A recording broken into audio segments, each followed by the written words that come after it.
Black Star Network is here. Hold no punches. A real revolution. revolutionary right now. Black power. Support this man, Black Media. He makes sure that our stories are told.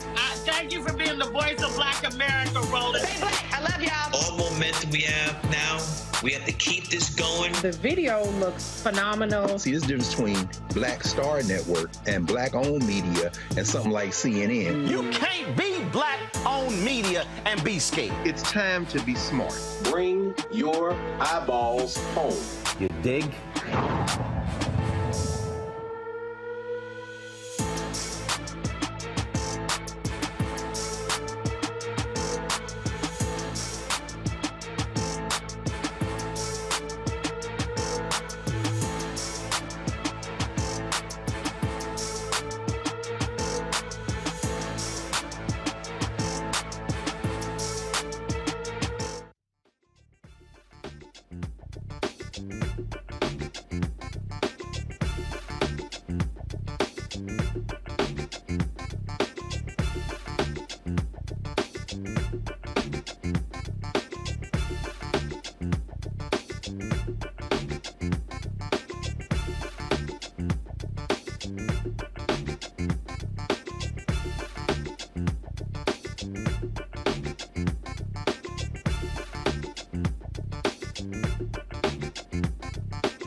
Today is Wednesday, March 1st, 2023. Coming up on Roland Martin Unfiltered, streaming live on the Black Star Network, a 2-hour deconstruction where I will lay out to our audience how black media, black-owned media, is being starved to death by corporate America and largely white ad agencies. We'll talk about the hoops we have to jump through. We'll talk about how black ad agencies are being frozen out of the money. We'll also show you folks the answers. All these companies that have made commitments to spend with black-owned media, and they're all claiming that they are meeting or exceeding their goals, but where's our money? Something is not right here. So we're gonna break this thing down for you on today's show. Trust me, this is one of the most important shows we have ever done. It's time to bring the funk on Roland Martin Unfiltered on the Black Star Network. Let's go. Okay, how much time to the... Whatever it is, he's got the scoop, the fact, the find. And when it breaks, he's right on time and it's rolling. Best believe he's knowing. Putting it down from sports to news to politics. With entertainment just for kicks, he's rolling. It's on go, roll, y'all. It's Roland Martin, yeah. Rolling with Roland now. He's funk, he's fresh, he's real, the best, you know he's Roland Martin now.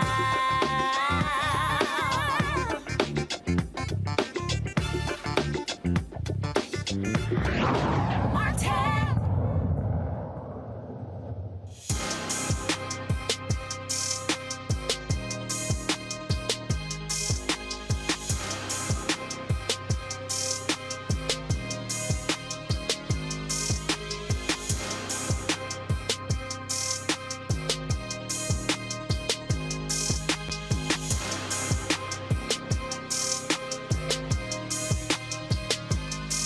All right, folks, you've heard me talk a lot about black-owned media, why black-owned media matters, and really what we need to do to build this ecosystem. And a couple of months ago, when the Tory Lanez trial was taking place, when he was on trial for shooting Megan Thee Stallion, there were a lot of people who were on social media saying, why isn't black media covering this? You know, why aren't they on top of this story? And I said, black-owned media can't be there covering the story because we don't have the resources to dedicate to covering a story like that. I've talked to members of Congress And they say we come out of our meetings, and CBC members say we come out of our meetings, and there are no black-owned media out there. And I said, we can't afford to pay somebody $80,000 to $100,000 to be a congressional correspondent. The fact of the matter is, folks, when you look at most black-owned media today, they're aggregating content. You don't actually have news reporting. You don't have them doing what we do, broadcasting live on the scene when it comes to different things. It's because the advertising ecosystem doesn't reward that. In fact, I've had agencies tell us, oh no, it's brand safety, brand safety. Brands don't want to be associated with news. Really? So when I'm seeing ads run on MSNBC where they give opinion, and I'm seeing ads run on Fox News where they give an opinion, what is that? See, what they've constructed is a world where black-owned media is pretty much focused on sports, entertainment, gossip, makeup, hair, lifestyle stuff. But even with that, what we're seeing is that black-owned media is withering on the vine. Over the next 2 hours, we're going to break this thing down for you. We're going to go historical to what took place where John H. Johnson, Ebony Magazine, had to put out a video to teach advertisers how to sell to black people. We're going to show you how Ebony Jet was cheated out of billions of dollars because of the black tax.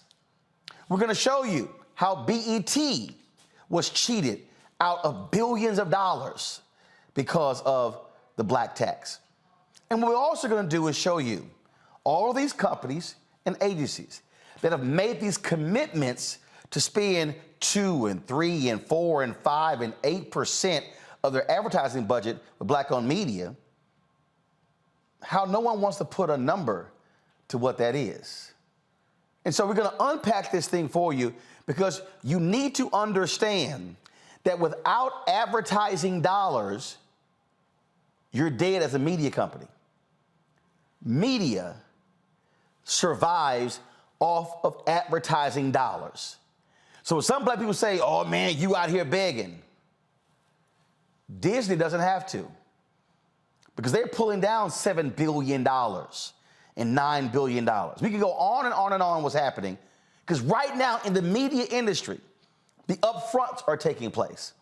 And we're going to explain with our experts what the upfronts are, and we're going to show you how in the main upfronts now, the secondary ad market in September, how we basically are completely frozen out of that and we're left in the scatter market.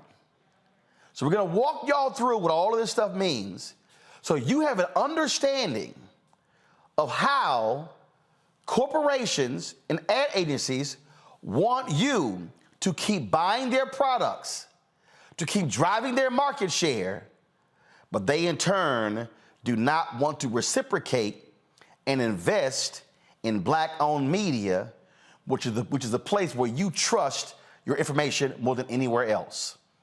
And so we're going to go to a break and we come back. Again, we're going to walk you through this. And trust me, you're about to get a lesson that a lot of other black-owned media people are scared to tell you. But what do I always say? Black-owned media, we cannot be scared. We cannot be afraid to speak truth to power. Or as Dr. King said, we must maintain our militancy as protest organs, informing the public of what's going on. You're watching Roland Martin Unfiltered, a special edition of this show on the Black Star Network. Back in a moment.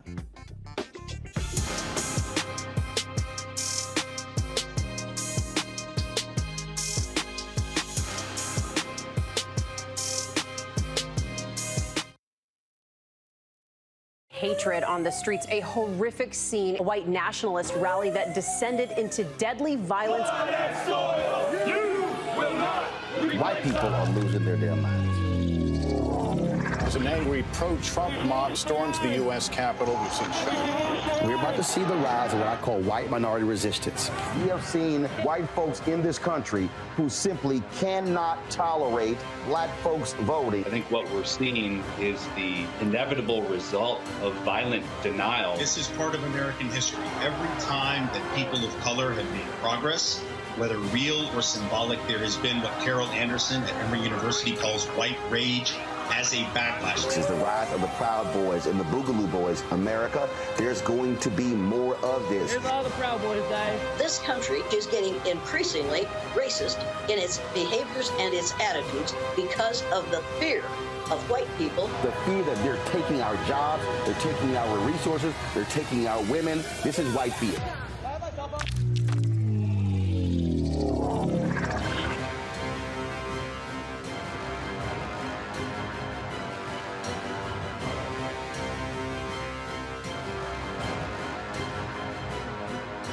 Pull up a chair, take your seat at the Black Table with me, Dr. Greg Carr, here on the Black Star Network. Every week, we'll take a deeper dive into the world we're living in. Join the conversation only on the Black Star Network. I'm Chrisette Michelle. Hi, I'm Chaley Rose, and you're watching Roland Martin Unfiltered.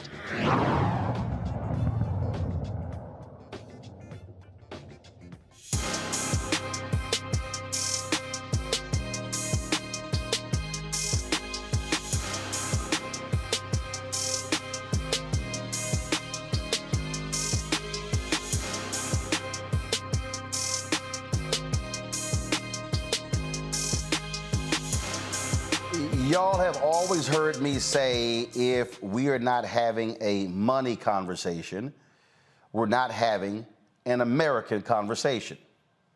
All too often, we love to focus on other issues, and I get it. There are so many issues that concern African Americans: education, mass incarceration, criminal justice reform, housing, you name it. But every ill that impacts the black community goes directly back to the money. How we have been frozen out of corporate America, how we've been frozen out of government contracts. Right now, the federal government spends $560 billion a year on contracts, and African American businesses receive 1.67% of all federal contracts. In our business, nearly $1 billion is spent every year on advertising by the federal government. Based upon a GAO study, General Accounting Office, commissioned by Congresswoman Eleanor Holmes Norton, black-owned media got $51 million out of the nearly $1 billion. That means that here we are, getting the folks elected, getting Biden and Harris in the White House, and yet the dollars are not coming back to black-owned media. But when they get in trouble, oh, they know how to call black-owned media for help. They know how to call us to actually cover the event or have an administration official on. And so I'm walking y'all through so you can understand how this works. Now, I'm gonna give you something that you probably ain't never heard before. So when BET was sold for $3.3 billion, more black millionaires were created as a result, because at one point BET it was private, they had gone public, employees owned stock, and so those who did not sell it back to Bob Johnson when it went back to being private, they made a lot of money when it got sold. But are you aware that BET should have been sold for anywhere from $10 to $12 billion? Let me unpack it. This right here, y'all, is a book by Brett Pulley. It is called The $1 Billion Bet, Robert Johnson and the Inside Story of Black Entertainment Television. Now, in this book, he talks about the sale of BET. And he talks about the multiple in which they were sold at and the value. But here's something that you may not realize that was in the book. Go ahead and pull it up, y'all. This is what it says. In addition to having the highest profit margins in the business, BET had lots of room for increasing its advertising rates as a standalone black company. BET was never able to demand that advertisers pay rates comparable to the rates that they were paying mainstream companies. All right. At the time of the acquisition, MTV, which reached 70 million households, was selling a 30-second ad for $8,000. BET, with just 8 million fewer households, was selling the same amount of ad time for a mere $1,500. Quote, BET has been pricing itself at a discount to VH1 and MTV, according to Mel Karmazin, who was the CEO of Viacom. This is where Mel Karmazin was wrong. See, he said that BET was pricing itself wrong. No, the industry was refusing to pay BET its fair value because they, let me be real clear, corporate America and ad agencies do not value black consumers as much as they value white consumers. Because of the inequality of income, white corporations and largely white ad agencies, they want to appeal more to white consumers than black consumers. So, do the math. $1,500, $8,000.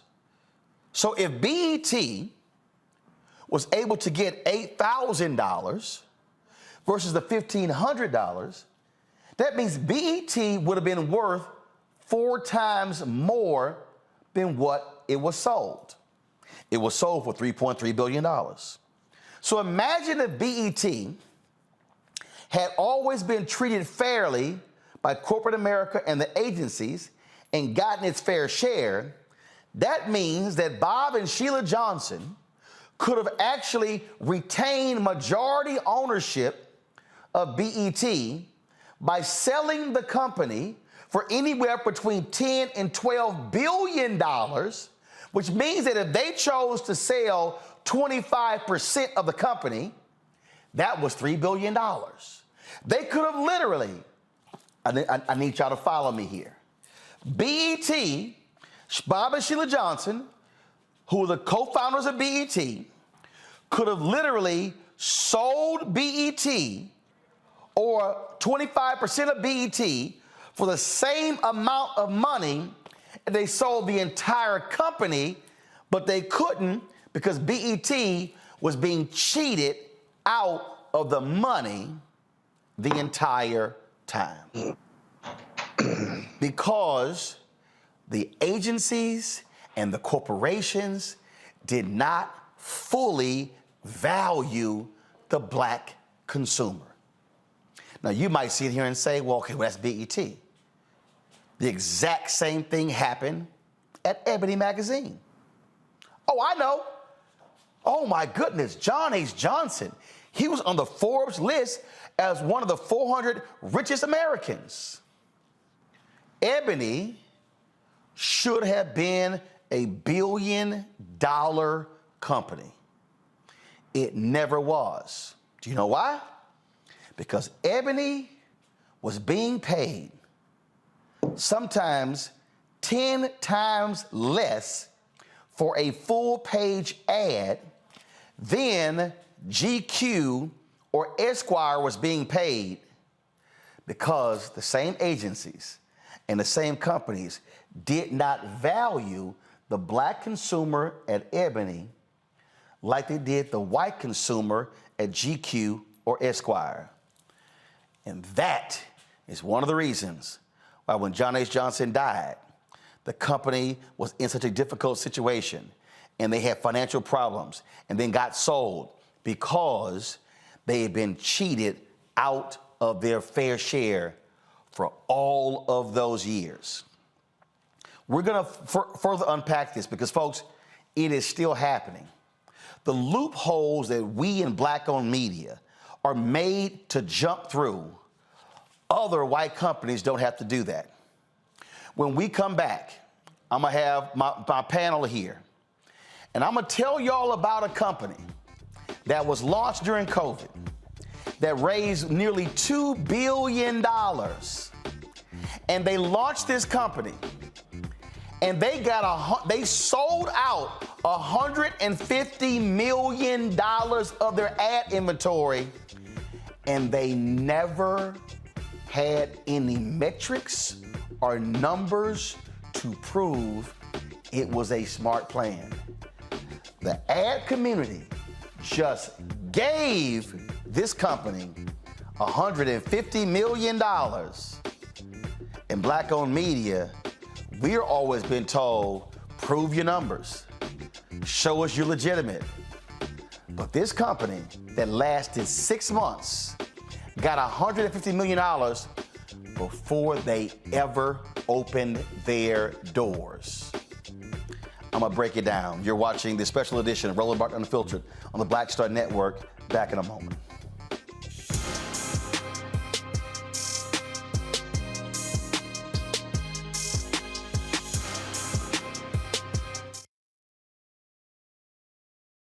On the next Get Wealthy with me, Deborah Owens, America's Wealth Coach, the wealth gap has literally not changed in over 50 years, according to the Federal Reserve. On the next Get Wealthy, I'm excited to chat with Jim Castleberry, CEO of Known Holdings. They have created a platform, an ecosystem to bring resources to Blacks and people of color so they can scale their business. Even though we've had several examples of African Americans and other people of color being able to be successful, we still aren't seeing the mass level of us being lifted up. That's right here on Get Wealthy, only on Black Star Network. A lot of these corporations or people that are running stuff push Black people if they're doing a certain thing. What that does is it creates a butterfly effect of any young kid who, wants to leave any situation they're in, and the only people they see are people that are doing this. So I gotta be a gangster, I gotta shoot, I gotta sell, I gotta do this in order to do it. And it just becomes a cycle. But when someone comes around and is making we don't do, they don't want to push it or put money into it. So that's definitely something I'm trying to fix too, is just show there's other avenues. You don't gotta be a rapper, you don't gotta be a ball player, you can be a country singer, you can be an opera singer, you can be a damn whatever, showing the different avenues. And that is possible, and it's hard for people to realize it's possible until someone does it.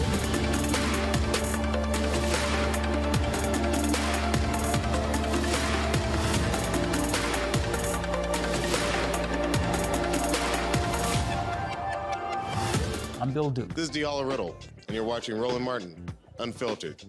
Stay woke.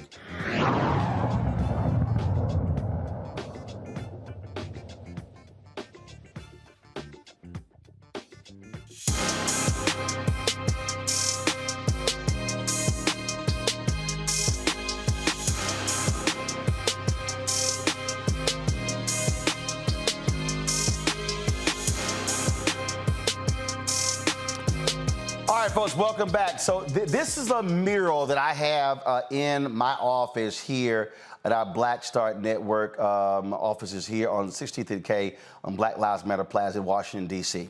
And so I had this done by Keenan Whiteout, graphics designer, because this is what is owed to Black-owned media.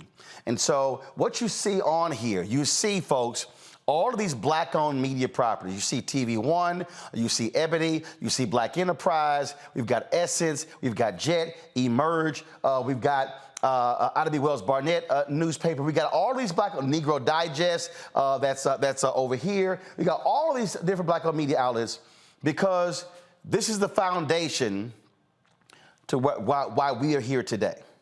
The first Black television station, the first Black-owned radio station. We have all of them on this mural, and that's why we did that. But the reality is that every single one of these companies has never gotten their fair compensation because of how corporate America and ad agencies, largely white-run and white-controlled, have completely devalued the Black customer. And we're made to jump through hoops, and we're made to prove ourselves to get crumbs when others get millions. How many of y'all remember this company here, Quibi. Jeffrey Katzenberg worked at Disney, and also Meg Whitman, who was, of course, the CEO of eBay. They were leaders of Quibi. Went out and raised nearly $2 billion. This is supposed to be a new app that was going to revolutionize the entertainment industry, okay? Before they launched, all of these corporations gave them ad commitments. Come on, guys, with the graphic. All of these companies, okay? Before they opened their doors, $150 million was committed by Discover, General Mills, T-Mobile, Taco Bell, P&G, Procter & Gamble, PepsiCo, Ab&Bev, Walmart, Progressive, Google, Anheuser-Busch. Let me be real clear. They didn't leave the graphic right there. They didn't have to prove anything. They had no numbers. They had no research. They had no data.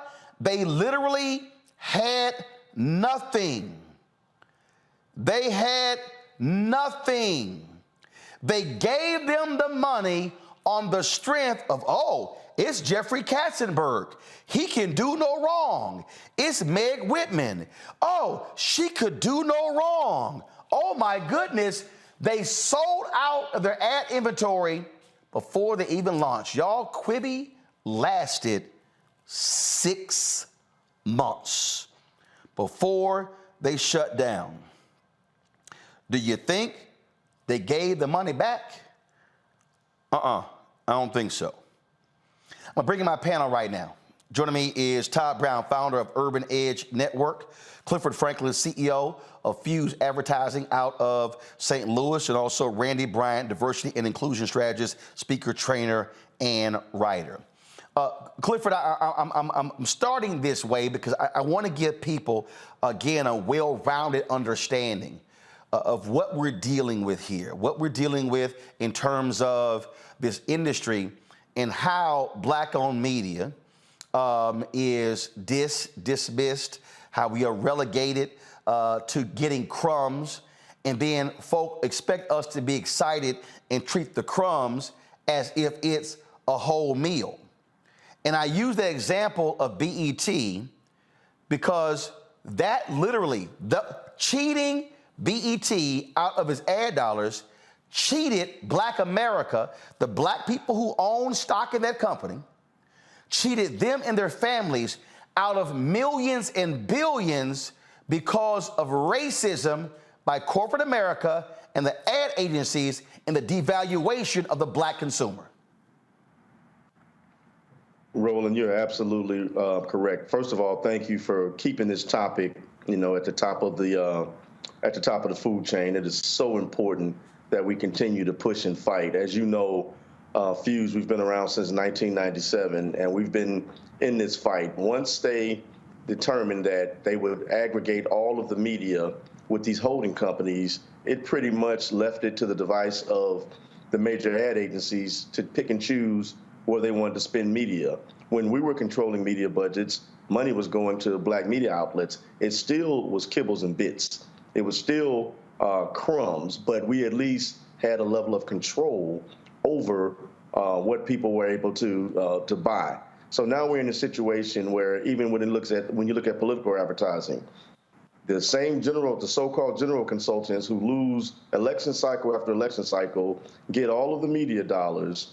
Very little goes to the media outlets, and again, they depend on the black vote. So this continues to be a problem.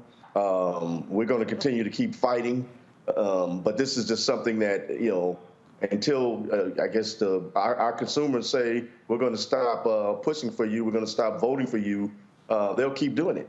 But in the meantime, they know that they're going to come and depend on us, and we're going to bail them out every time.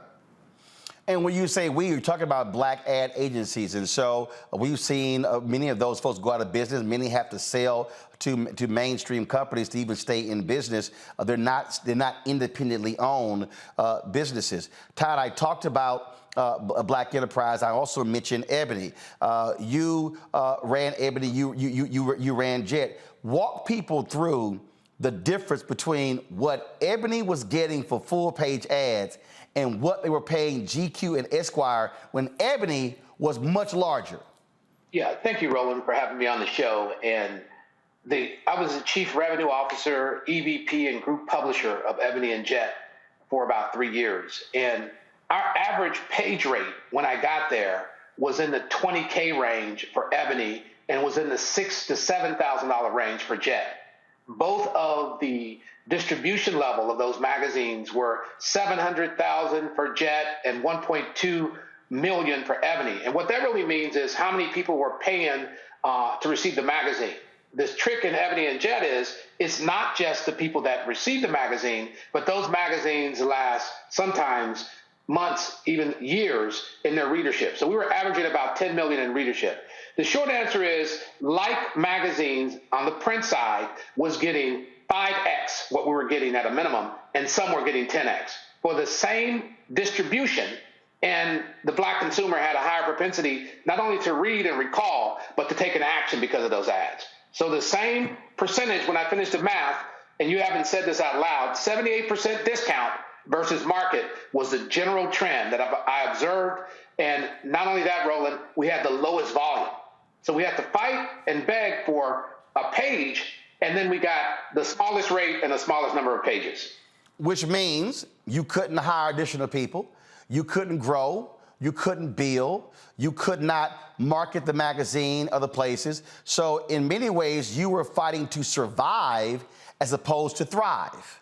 The only part I would add to that, Roland, is it was not only begging to get basic rates, then we wouldn't get paid for sometimes up to 6 to 9 months after we've actually printed and distributed the magazine, which was costly on the production side, which was costly on the mailing side, not to mention the woes that we had around successfully and consistently paying our direct staff and our contractors, which were all the writing and that piece was outsourced. So it's a going out of business strategy by a slow stranglehold where you have to leverage everything, which leads you to selling off your assets, which ultimately led to us having to sell off the entire package brand after I left pretty quickly. It's a going out of business strategy. See, it's very interesting. I was just looking at the YouTube channel there, Randy, and somebody said, oh, Bob Johnson selling BET was the worst thing for our culture.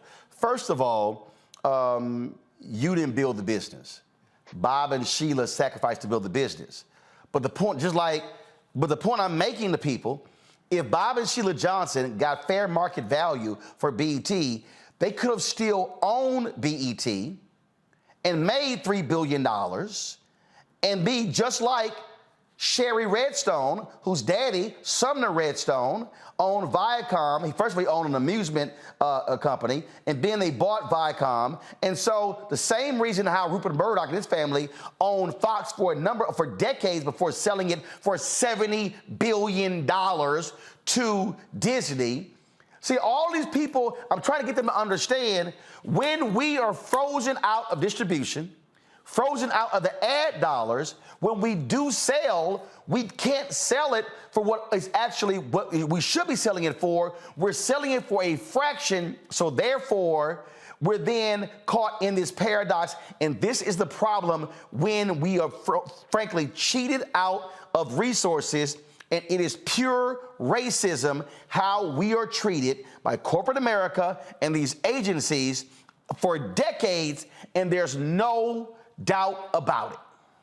There absolutely is no doubt. We've proven it time and time again. The numbers that you've already shown people today just shows how we've proven that we are successful, that we're needed, that people want us, that they should advertise with us, but they're not giving us the money. And the only answer can be that it's racism. I think the comment that came in on YouTube that said that was the worst mistake that Johnson made when he sold it really lends into this attitude that when black people are in business, or that black media is somehow a social justice experiment only, or it's charity. Black people want to make money as well. We are business people. We need economic growth in order to survive and thrive. And so that attitude really doesn't push us forward. Anyone who is building something as major as BET deserves to be paid fairly, as these other organizations are, but we're not. And that continues, it has long-term effects on us as a people when we're not paid fairly. And what folks don't understand, when you devalue Black-owned media, when you do not do proper investment, that limits us to be able to not just hire, but also to give. It limits us from being able to create generational wealth. That's one of the reasons why you don't see multiple generations owning Black-owned media properties, because frankly, they go out of business and they're still struggling. Look, Black Enterprise is not really a magazine. They're an event company. Butch Graves has said it. He said without the summits, the workshops, and the conferences they do, Black Enterprise would not be in business. Essence Magazine, 90% of Essence Communications money comes from the Essence Festival. 90%. Y'all, Disney does not make 90% of its money from a festival. Comcast does not make 90% of its money from a festival. I can run down all the major media companies, and they do not make their money from festivals, award shows, receptions, and events. They make it from advertising. And what we are forced to do, we are forced to have to put on a party, a reception, hand awards out, spend a lot of time and energy and money on an event with a low profit margin, when these other companies, these white media companies, they're running ads. They're pushing a button. They're not expending energy, time, and money on events and parties. So this system that has been set up is designed to lock us out, and all too often, we're combating Black folks who are working in these companies and agencies who literally are defending a situation that they know is wrong. When we come back, Tyler's gonna share a story with you where an African-American executive in an agency laid out to him and his business partner exactly how the agencies purposely frustrate us to keep us from being able to tap into the dollars, hoping we'll go away and give up. I'm gonna also share a couple of stories on what I've had to experience in dealing with agencies, even when the company says, we're gonna do business with Roland. Later in the show, we also are going to lay out to you these commitments that many companies and agencies announced a couple of years ago when we put pressure on them to target money to Black-owned media. I'm gonna share with you what they responded to me about how well they're doing. The problem is, I don't see all the money. You're watching a special edition of Roland Martin Unfiltered right here on the Black Star Network.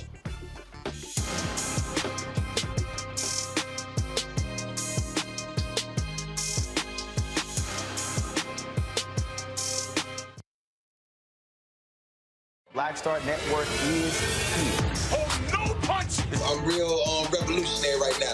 Thank you for being the voice of Black America. All momentum we have now, we have to keep this going. The video looks phenomenal. See, this difference between Black Star Network and Black-owned media and something like CNN. You can't be Black-owned media and be scared. It's time to be smart. Bring your eyeballs home. You dig?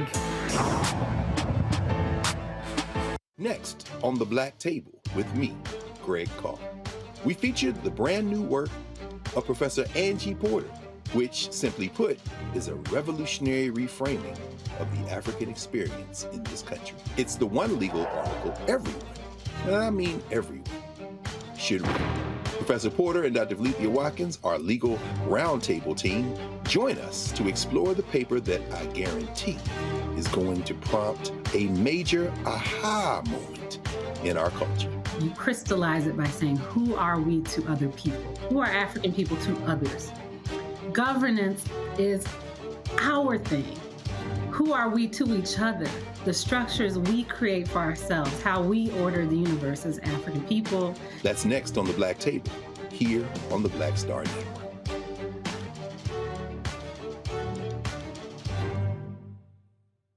What's up, y'all? I'm Will Packer. Hello, I'm Bishop T.D. Jakes. What up, Lana Well, and you are watching Roland Martin Unfiltered.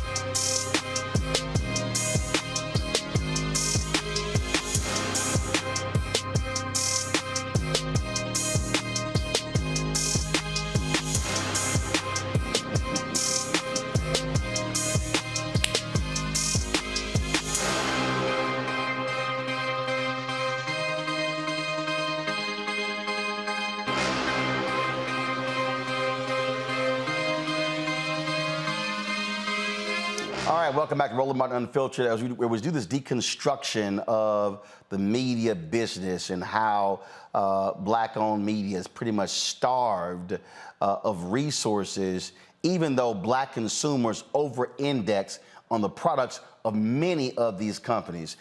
Cliff Franklin with Refuse Advertises with me, Todd Brown, Urban Edge Network, Randy Bryant, a DEI specialist trainer, is here as well. So Todd, I want you to share this story. I know Cliff has 1,000 of these stories as well. I want you, and Cliff, I want you to share the one on the political side. But Todd, there was a black executive of an agency who told you and your co-founder, Hardy Pelt, oh, no.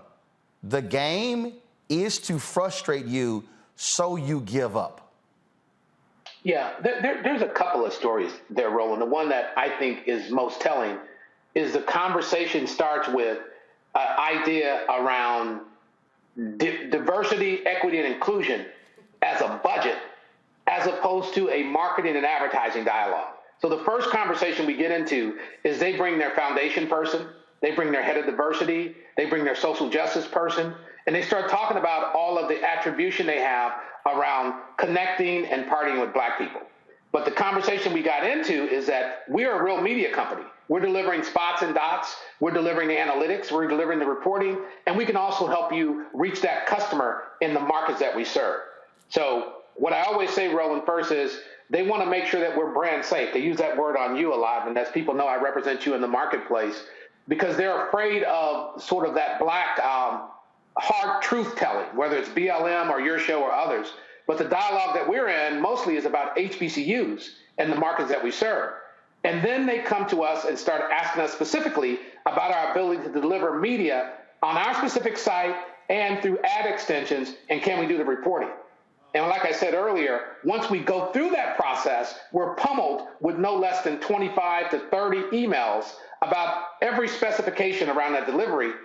And then at the end of it, they say, oh, by the way, Todd, I wish you would have done something different in the pacing. You would have done something different in the analytics. And we say we delivered against the brief, we delivered against the analytics, we delivered against the reporting, and we gave you an executive summary. And if you would have told us that in advance, we would have had an opportunity to not only delight you, but get more of your share. Did you have one major automaker want you to demonstrate what system you use to run your ads, and it's the same system they use? Yeah, we were asked to demonstrate DV360 because we're a premier ad network, and they have multiple articles through their agency where they're applying and using the same technology from Google to distribute ads on the buy side, on the sell side, and do ad placement. So it's now a hindrance where they wanted to actually have us demonstrate the keystrokes as a hindrance to doing business with us. But the long and short of it, Roland, is we bring solutions to the table, and what we get back is pummeling of questions. And we even had agencies say, I want you to do the other distraction that you haven't talked about, which is I want you to do creative stuff for me. Because they're real good at hiring black people to do creative.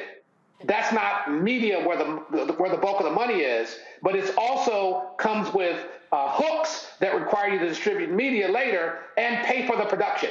Or they'll pay you to capture your content and then run it on someone else's platform where the money's being made. And this is consistently across 5 to 6 of the major holding companies and the brand specifically. And the lion's share of the money we get is from the relationships that I've cultivated through the ELC, which I've been a member for almost 15 years, where one or two black executives take a chance and mandate that they do business with us.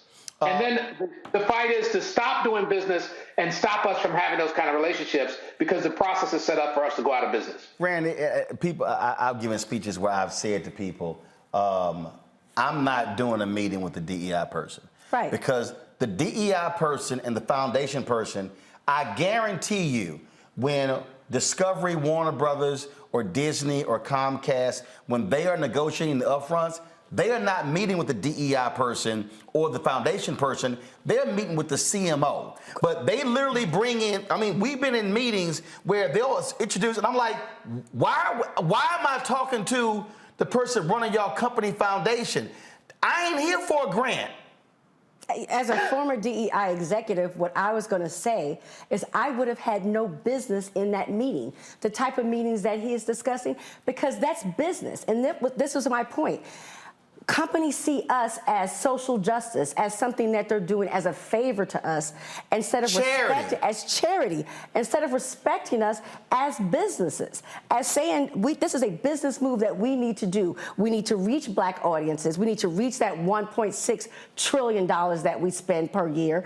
But they don't see it as that. They say, oh, this is us. We have this great corporation, and let us peel off a little bit as charity for these black organizations. But the same black consumers driving their market share. Absolutely driving their market share. They need us. Cliff, you've seen this in the political advertising, dealing with these campaigns, especially on the Democratic side. Black women are the highest vote turnout folks for Democrats. Black men are number 2. Yet you have to deal with white ad agencies and white consultants who talk down to you and then want to offer pennies to reach black folks, where you're going, but when y'all in trouble, then they blowing your phone up. Can you quickly get this money out? Same thing happens on the political advertising side that we see in the general advertising market. Correct.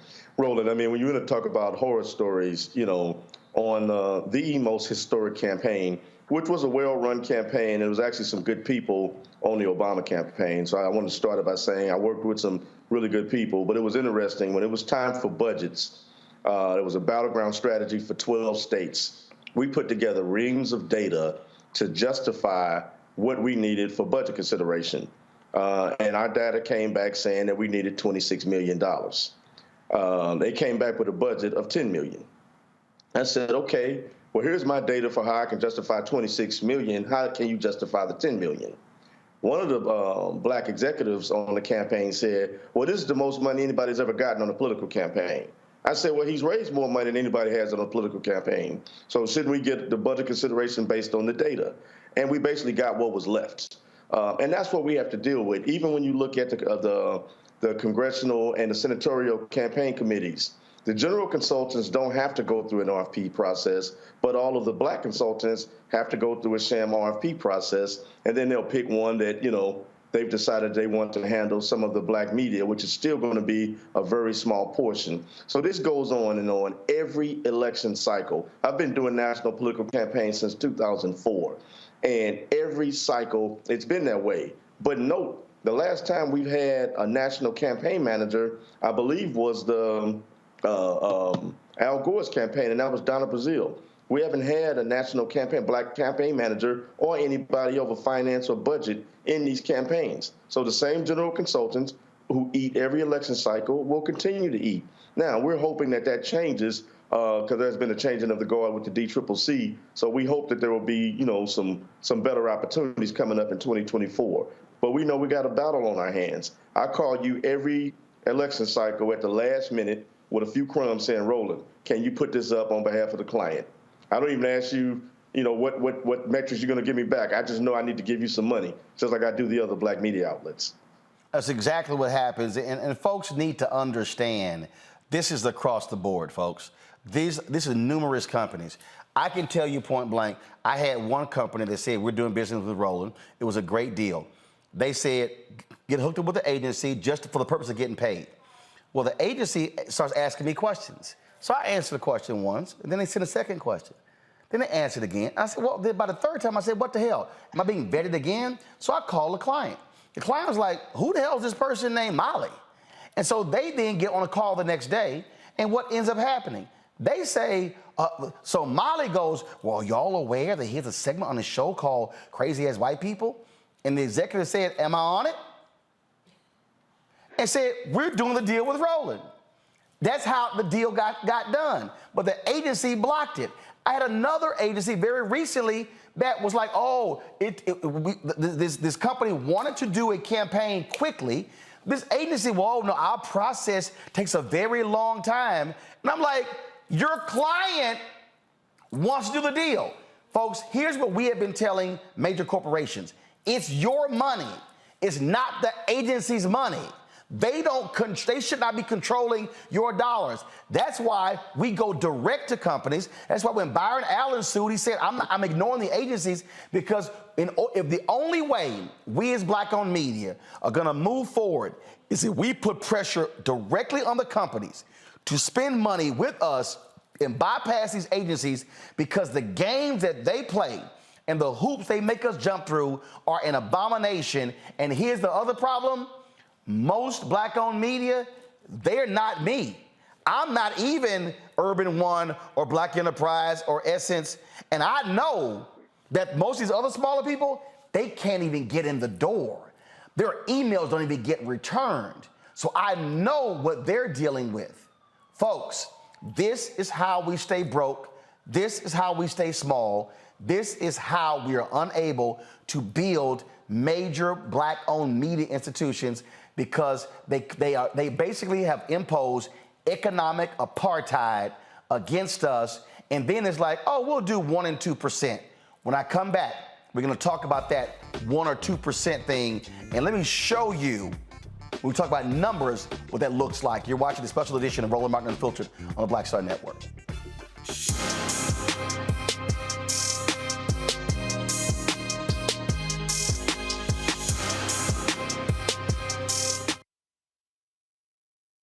Next on the Black Table with me, Greg Carr, we featured the brand new work of Professor Angie Porter, which, simply put, is a revolutionary reframing of the African experience in this country. It's the one legal article everyone, and I mean everyone, should read.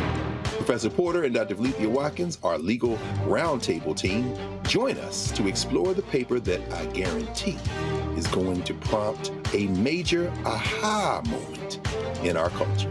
You crystallize it by saying, who are we to other people? Who are African people to others?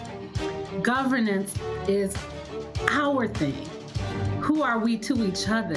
The structures we create for ourselves, how we order the universe as African people. That's next on the Black Table, here on the Black Star Network.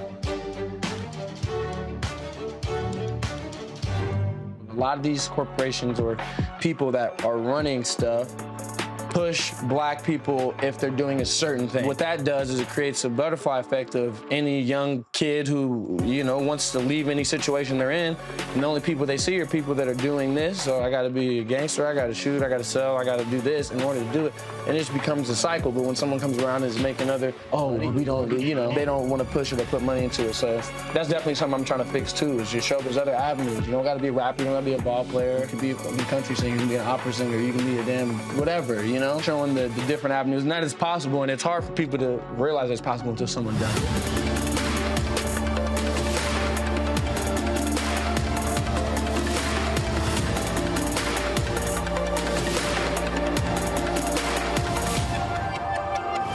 Hi, my name is LaToya Luckett. Yo, it's your man Dion Cole from Blackish, and you watching Roland Martin Unfiltered. Stay woke.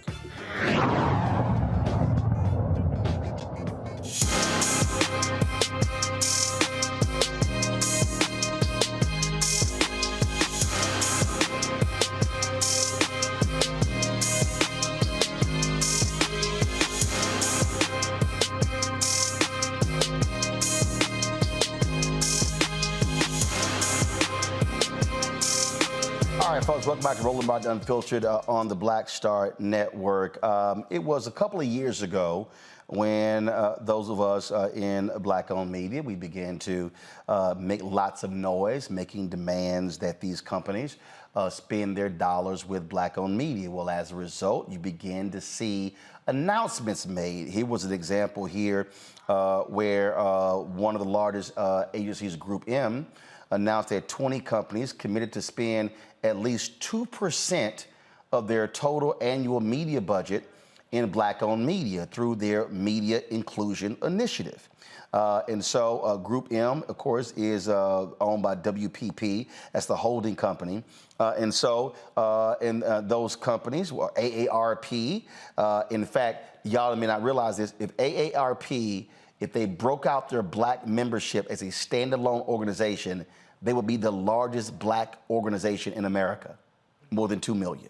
So you got AARP, Adidas, Citizens, Danone, DoorDash, Ferrara, General Mills, that's cereal, y'all, L'Oreal USA, Mars, Candy, MJ Entertainment, Mizcon America, maker of Ragu, Nestle, No. 7 Beauty Company, Pernod Ricard, Pharmavite, maker of nature-made vitamins and supplements, Ring, Target, Tyson Foods, Uber, and WW International Weight Watchers, folks. You're talking about significant number of brands there. But some of the brands talked about they were going to be doing, let's say, upwards of 5%. Well, the folks at Group M said that there are more companies that have actually signed on. They've actually exceeded their goals. But here's what's interesting. I reached out. So same thing. So you take Publicis. They made some announcements as well, what they were doing. And so I emailed them, and they talked about how great things were going. And in one of the emails that I received from Lisa Torres, she talked about the work that they're doing with HBCUs and Aspire TV. I responded back, Elisa, Aspire is not Black-owned. They're Black targeted. Okay, and so reached out to them. Again, IPG, their major company, they announced same thing that right here, IPG Media Brands commits to commits to invest at least 5% in Black-owned media by 2023. Where's the money? And so, y'all, where's the money? I keep hearing 2% and 4% and 5%. Where's the money? All of these different companies, Coca-Cola and McDonald's, I can go on and on and on, folks made announcements. And so what I did was, again, I sent emails out to a number of different people, and they got back to me with regards to that. And let's say, for instance, the statement from Target. This is the, let me see if I can go, okay. So I don't want to, let's see here, I don't want to show email. I'm just going to read, don't show my iPad. In 2021, this is Target, we pledged to spend 5% of our annual media budget with Black-owned media companies. By the end of 2022, we exceeded that goal and forged successful partnerships with Black-owned media platforms, including Revolt and Essence, and with publishers in the Twin Cities area, among others.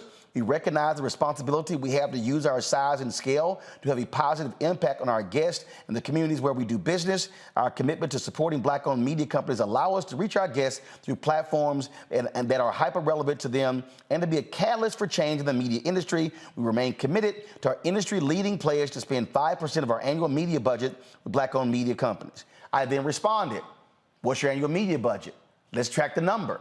They said, we don't divulge that. I'm like, okay, well, how do you measure it? Are you spending $2 billion on marketing and advertising? What does 5% look like? Okay, same thing. Other companies, Group M, Publicis, IPG, all these companies are literally responding to me saying, hey, we can't reveal the numbers. Here's the deal. We've been getting screwed for all these years. I'm supposed to now trust that y'all are hitting your numbers? Here's the deal. All of these companies and ad agencies got lots of attention when they made their announcements. Let me tell y'all what I told General Motors. I don't praise you for announcements. I'll praise you for direct deposits. And that right here is a fundamental problem. And so what I've said to every single one of these companies, be transparent. Because here's the deal, Todd, Cliff, Randy. We also joined by Melody Span Cooper, owner of the only Black-owned radio station in Chicago, WVON. If the companies called me and said, Roland, where's your data? Where are your metrics? I got to show them.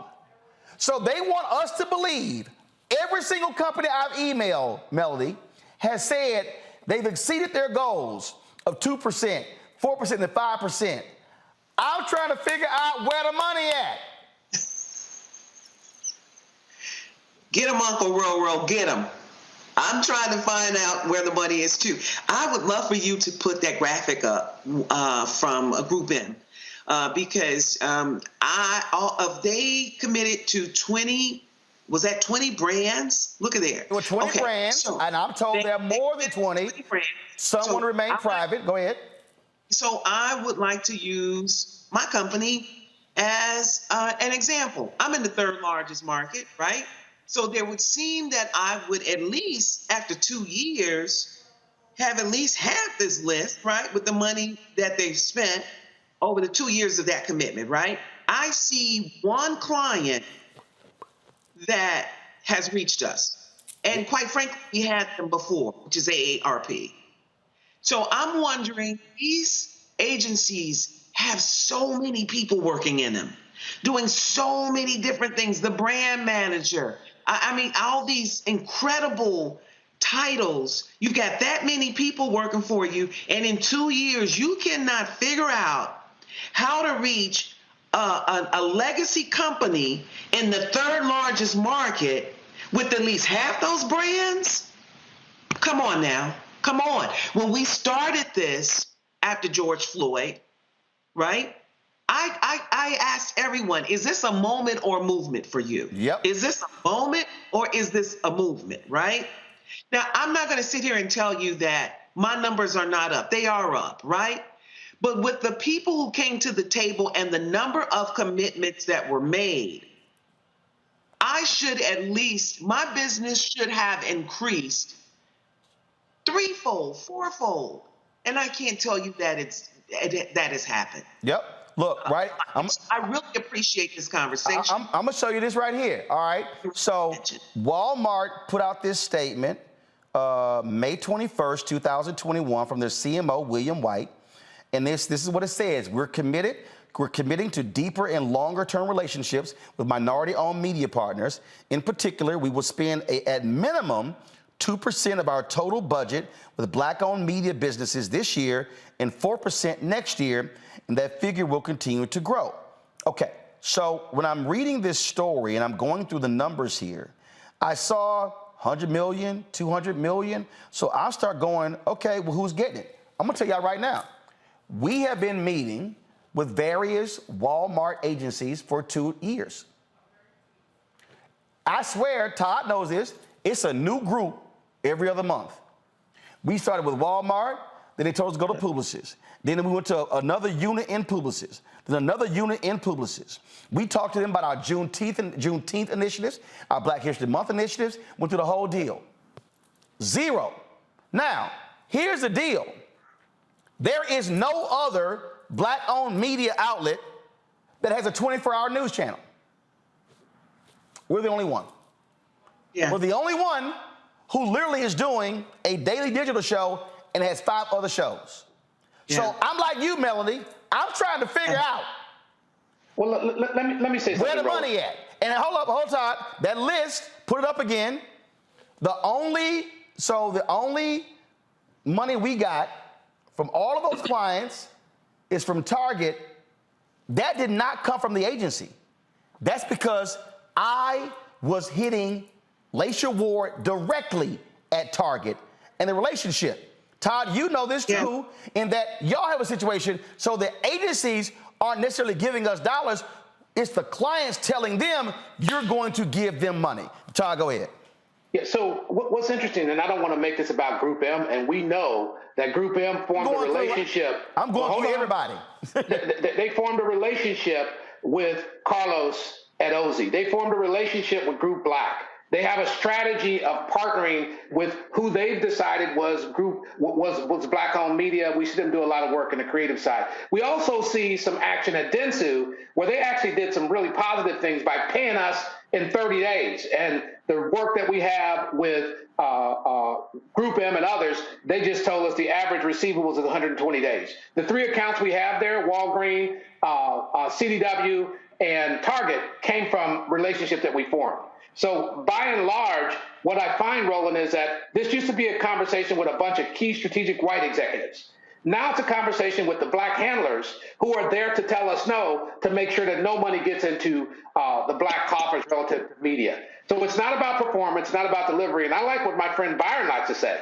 If the number is 13, 14% of the country, and you owe us from actually putting us in economic genocide for the last 75 years of media, then we should be looking at 15%. So we stick to small numbers, and we don't come anywhere near them. And we're in businesses, Roland, that is a data business. This is what these companies do for a living. They measure everything except this. When I look across the board, I know this is a problem managed by black people to black people. And when there's black executives at the top, I get the most nervous because I know I'm getting nothing but another bunch of meetings. And I'll tell you this here. So Coca-Cola responded saying, as a matter of company policy, we do not share specific numbers around our media spend. However, we are on track to meet our commitment of having our Black, Hispanic, and Asian American and Pacific Islander-owned media companies account for 8% of our total annual media budget in North America by 2024. The diverse-owned media company commitment is part of our larger plan towards a more evolved and inclusive approach to supporting minority-owned media companies and partners. The $500 million over 5 years is part of our plan to increase spending with black-owned enterprises across our supply chain. Now, I can say this here. Out of all the companies, we've actually gotten more money from Coca-Cola than anybody else, but not the agency. That's by going direct to Coca-Cola. And now, we got money from Coca-Cola in 2021, 2022. So far, 2023, nothing has been budgeted. And so I'm still meeting with them. But that's the other piece as well. In order for how the game works, you need multi-year commitments. Todd, you mentioned Dentsu. Dentsu, you mentioned Ozy. Dentsu had a 3-year partnership with Ozy, a 3-year partnership. So if somebody tells me, oh, we don't do multi-year deals, what the hell was that 3-year partnership with Ozy, which we now know was fraudulent numbers from Carlos Watson?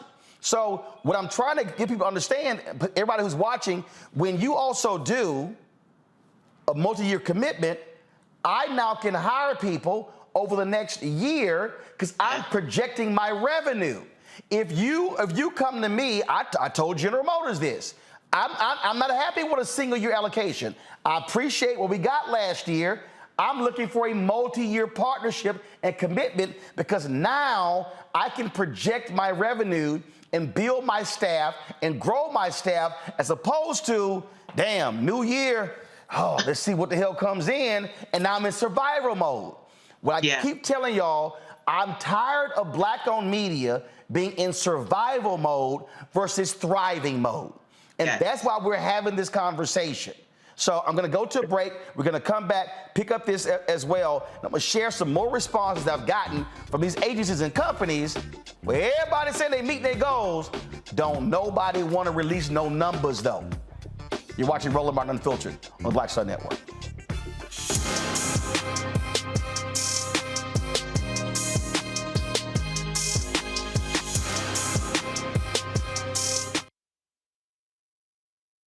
Hatred on the streets, a horrific scene, a white nationalist rally that descended into deadly violence.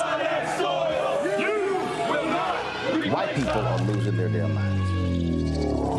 As an angry pro-Trump mob storms the U.S. Capitol, we've seen shooting. We're about to see the rise of what I call white minority resistance.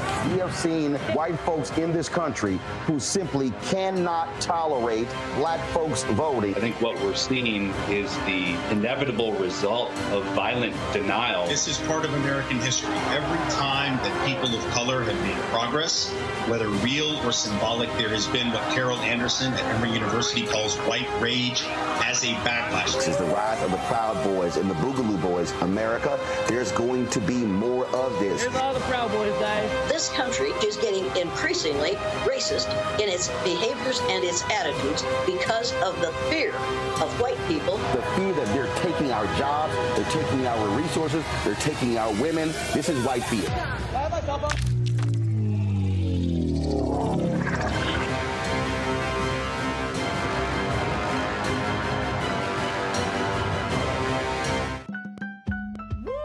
We're all impacted by the culture, whether we know it or not. From politics to music and entertainment, it's a huge part of our lives, and we're going to talk about it every day right here on The Culture with me, Faraji Muhammad, only on the Black Star Network.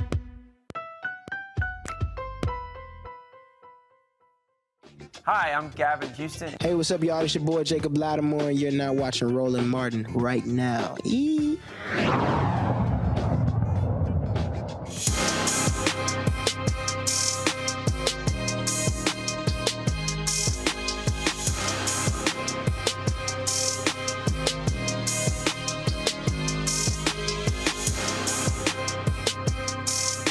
So, folks, this was a response I got from McDonald's that they said we increased our total U.S. system-wide advertising investment ambition to 15% with diverse-owned media by the end of 2024. Said in 2022, increased our investment with several Black-owned media partners, including Essence Ventures, Blavity, Revolt, Pod Digital, and others. And also entered multi-year endeavors with 3 Black-owned media companies to help scale and sustain their businesses long-term. Also developed a diversity, you can go ahead and show this, you can go ahead and show it, developed a diversity marketing advisory council comprised of 7 executives of diverse-owned media organizations, including 3 Black executives. That's from McDonald's. I read you Coca-Cola. Again, I'm going to read you in a second, Procter & Gamble. Before I do that, Randy, you wanted to say something because you, as a DEI expert, you're listening to the language in these statements. Right. I mean, just the language that is used saying responsibility. We have a responsibility to do this work. It's not a responsibility, it's a business decision. If Black consumers are spending the money we are, $1.6 trillion per year, it makes sense that advertisers would advertise with Black media.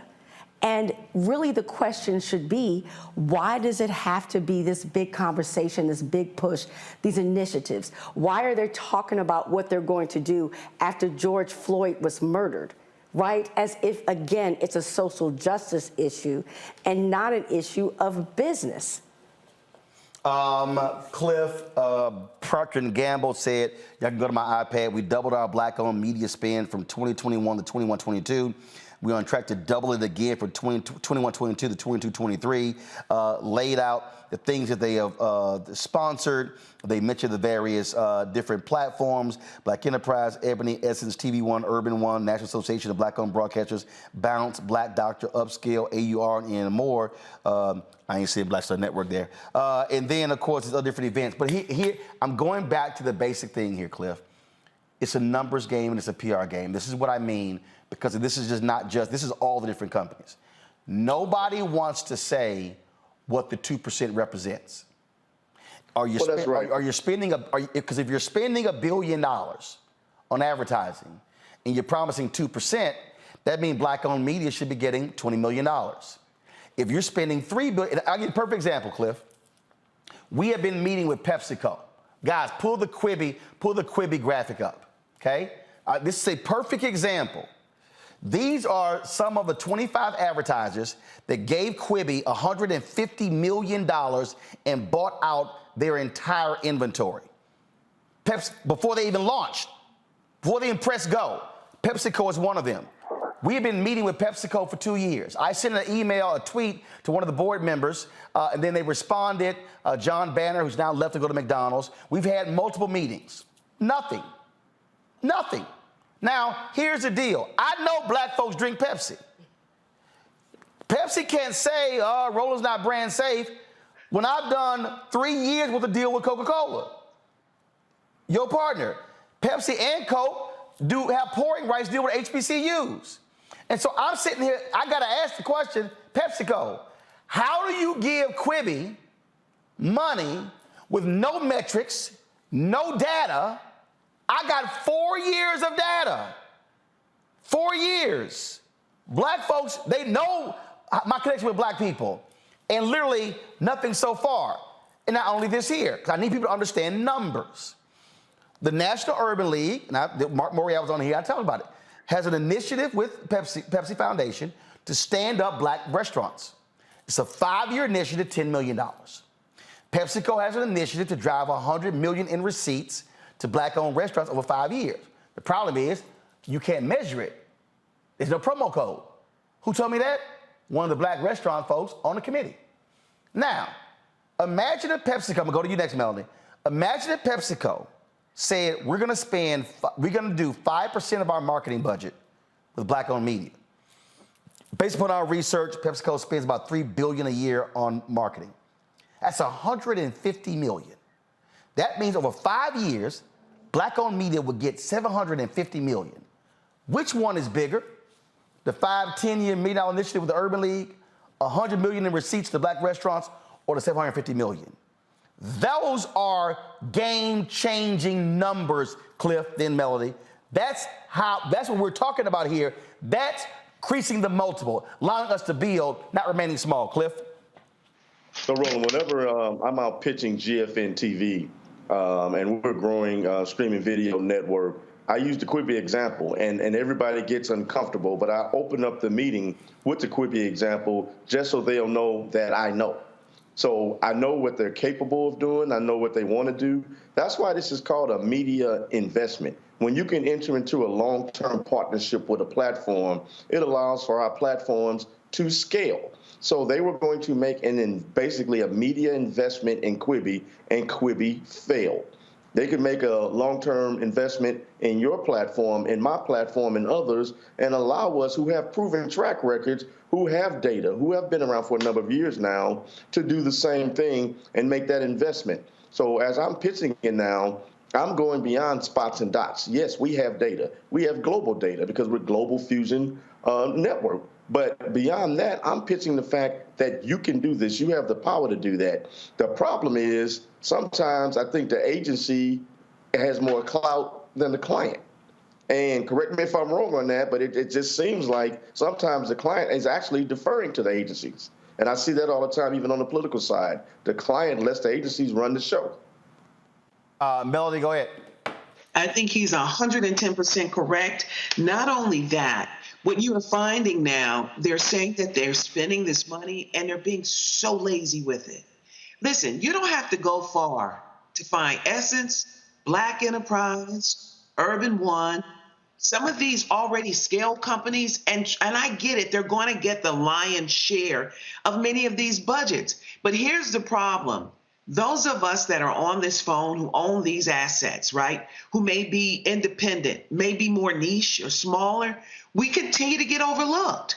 So really the scale has not changed, and you got to give credit where credit is due. There are some companies that have really leaned in, like you talked about GM. On my side, Walmart has really stepped up. But I'm going to give you a perfect example, because that which cannot be counted cannot be measured, right?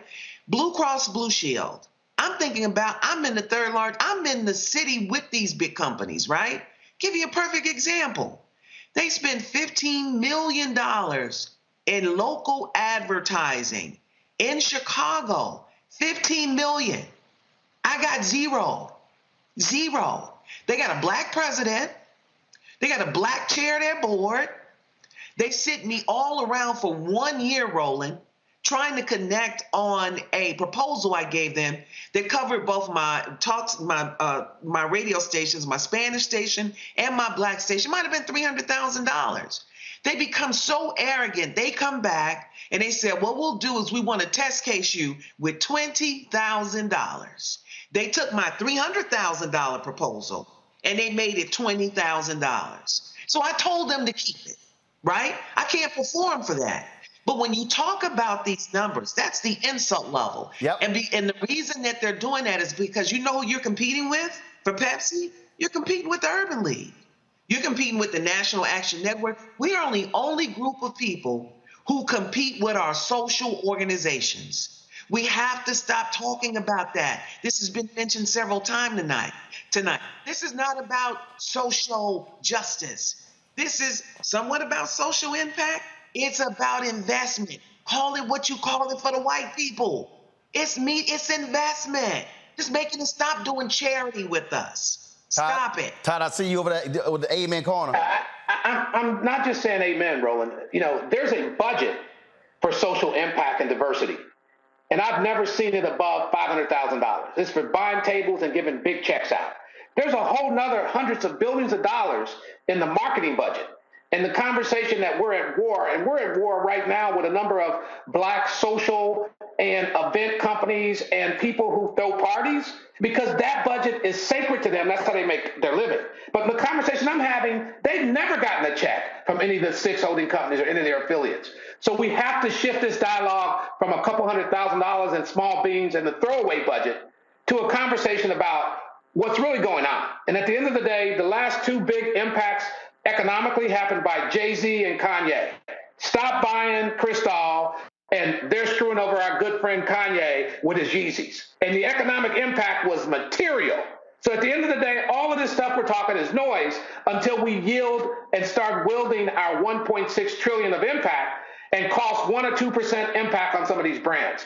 And I disagree with everyone. This conversation is not about a fight between the agencies and the brands. The brands hired the agency. The word agency means they work for them. So that's not a debate. It was set up that way. So I really think we have to get to the brass tacks of the fact that this is a problem of us not calling the question. You spent a $2 billion campaign with 2 black candidates, and you offered $25,000 to Roland to go on the road. And you have to boycott to get that number to 75,000. Let's start calling it what it is. This is what it is. And Todd is absolutely right. And I can tell y'all, I got that call and it was like $25,000 for one campaign, $25,000 from the other. And I just want y'all to know, Melody probably didn't do it the way I did it, but I sent them a text and I said, quote, fuck that.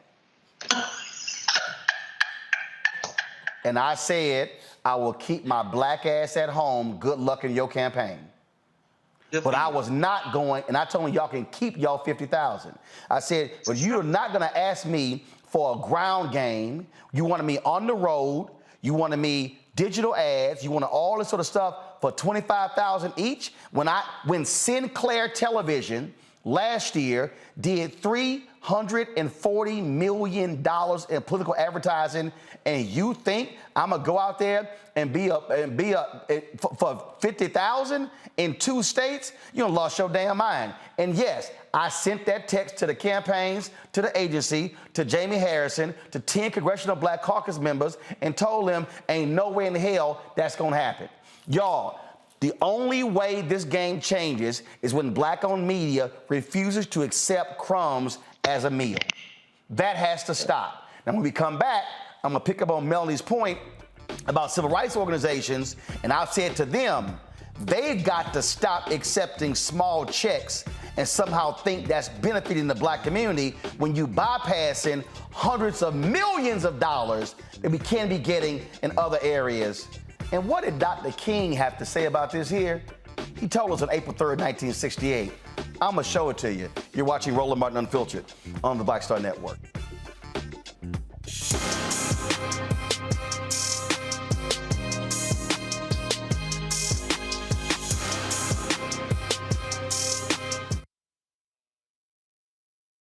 I'm Dr. Jackie here on A Balanced Life, and I've got a pop quiz for you. Who are you? Where are you? And how are you doing? These are 3 important questions that you should be asking yourself every day. I can't be authentic with you if I'm not being authentic with myself. I know who I am and I know whose I am. And when you know that, you're unstoppable because you're going to show up as your authentic self no matter the room that you're in. Discovering the true you and the culture around you. That's next on A Balanced Life on Black Star Network. When you talk about blackness and what happens in black culture, we're about covering these things that matter to us, speaking to our issues and concerns. This is a genuine people-powered movement. There's a lot of stuff that we're not getting. You get it, and you spread the word. We wish to plead our own cause.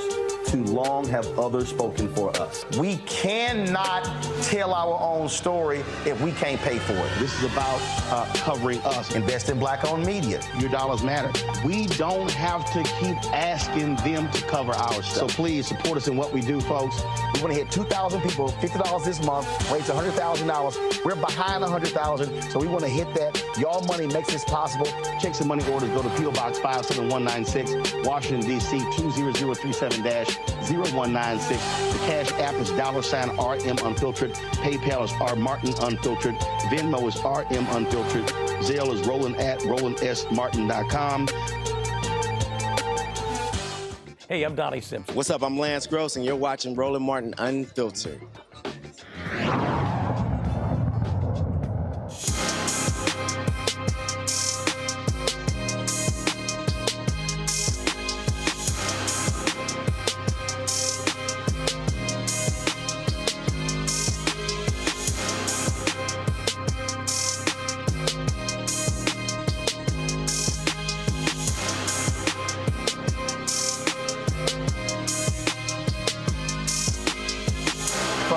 The folks at Verizon hit me and they said that they're going to be reporting on their goals annually. They'll be releasing their 2022 results in the coming months. And I told you, so we're sitting here hitting all these different people. We hit the different, so just so you know, Group M responded to us.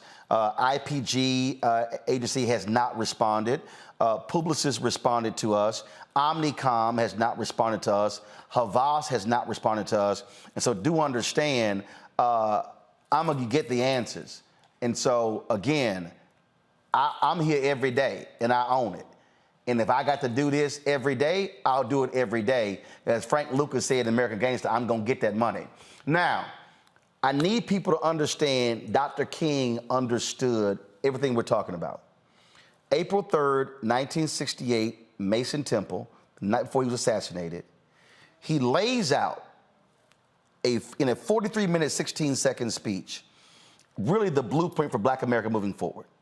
Too many Black people have only heard the mountaintop part, totally have ignored what he said earlier. In the speech, he actually referenced Reverend Jesse Jackson Sr., where he talks about the responsibility of Black America holding companies accountable who get our money for products but do not have reciprocity. Play it. And our agenda calls for withdrawing economic support from you.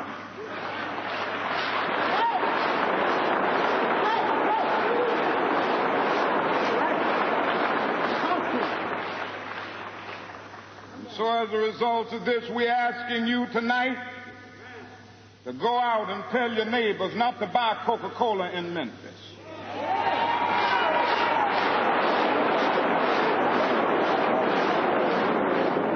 Go by and tell them not to buy Seal Test milk.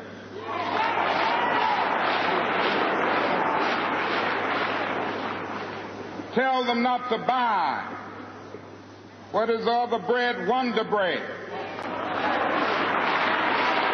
And what is the other bread, come to Jesse? Tell them not to buy Hart's bread.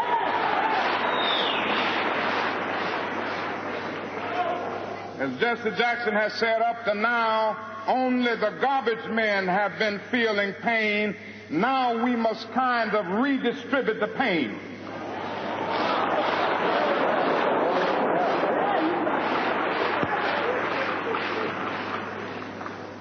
We are choosing these companies because they haven't been fair in their hiring policies. And we are choosing them because they can begin the process of saying they are going to support the needs and the rights of these men who are on strike. And then they can move on downtown and tell Mayor Loeb to do what is right. Now, one of the reasons they were so successful was with Operation Breadbasket, an idea that Dr. King got from Reverend Leon Sullivan.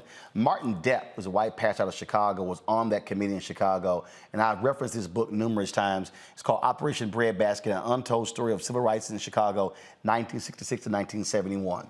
And what they did is what we're doing with this show. They first educated African Americans first about the issue. Well, here's what they did, which I've been telling these civil rights groups they got to start doing.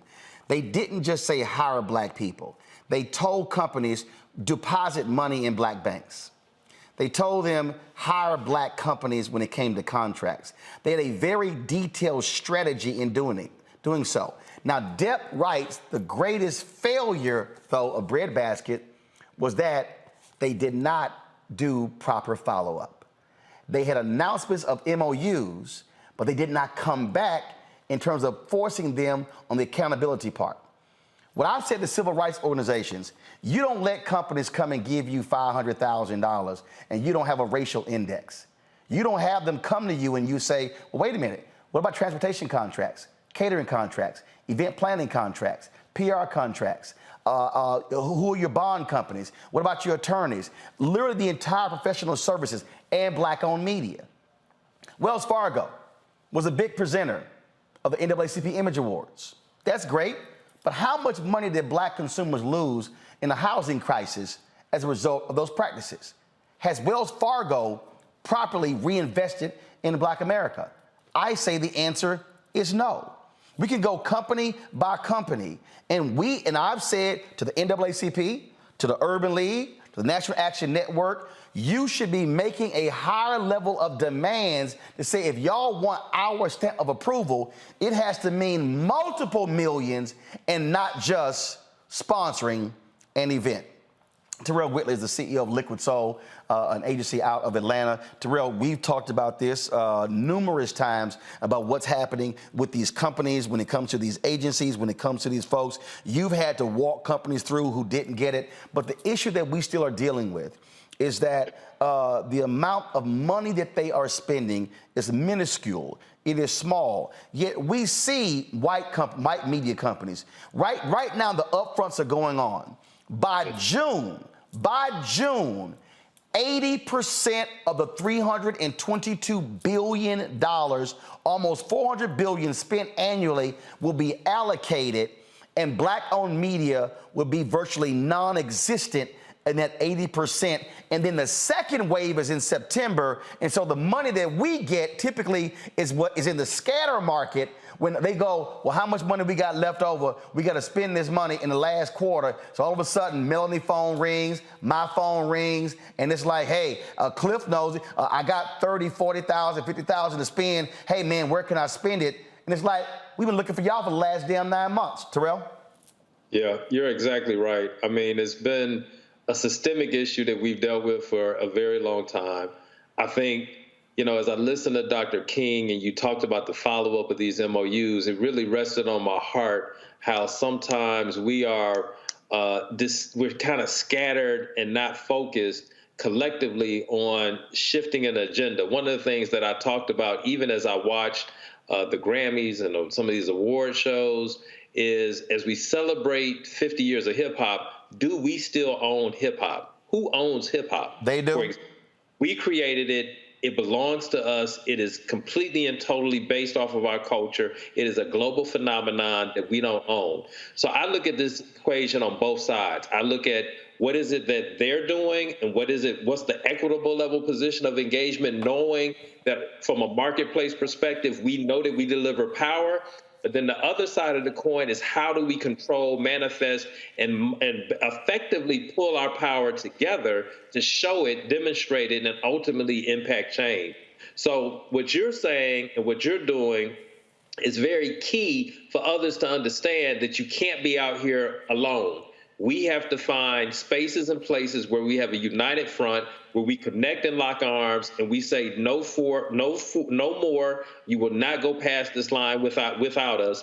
And it has to be at the equitable position of engagement for us to participate properly, financially, in the decision making, in the executives in the room and representation. And ultimately, we have to be able to carry that through, follow it through, and see systematic change from top to bottom. You mentioned collective. That same speech King gave, he talked about the power of the black collective. That's correct. I think. Wait. Come on, control room. Let's go. Hit play. Let's go. Always anchor our external direct action with the power of economic withdrawal. Now, we are poor people. Individually, we are poor when you compare us with white society in America. We are poor. Never stop and forget that collectively, that means all of us together, collectively we are richer than all the nations in the world with the exception of 9. Did you ever think about that? After you leave the United States, Soviet Russia, Great Britain, West Germany, France, and I can name others, the American Negro collectively is richer than most nations of the world. We have an annual income of more than $30 billion a year, which is more than all of the exports of the United States and more than the national budget of Canada. Did you know that? That's power right there if we know how to pool it.